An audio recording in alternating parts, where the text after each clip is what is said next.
Luto tayo guys ng ulam na gulay-gulay. Ayan ang napalengke ko kanina.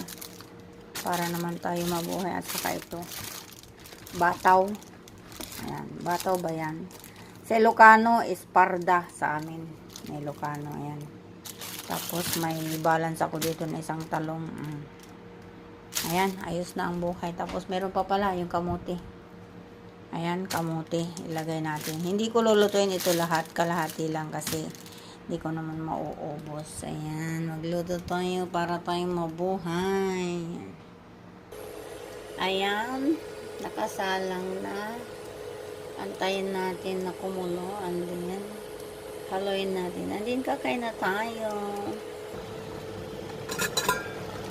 Ayan guys. Konting kulo pa. And then, pwede na tayong kumain. Sarap.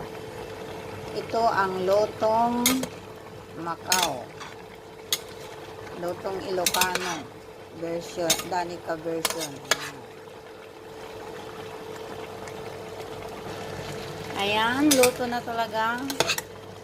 Pwede na tayong kumain. Last 3 na. Sarap yan. Danica version pakbet. Ganyan lang ako magpakbet guys. Wala yang karni. Puro ano yan. Puro gulay. Tapos pinakuluan ko lang siya sa sibuyas at saka luya. And then patis.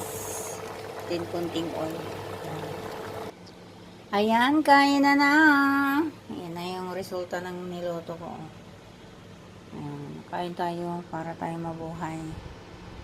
At ito naman yung binili ko na na longan, 24 kati. Ayan, magpapak tayo mamaya, magpakabundat tayo. Ayan. Pakabundat. Bahala na ang figure. Basta kakain ako. Bakit ba?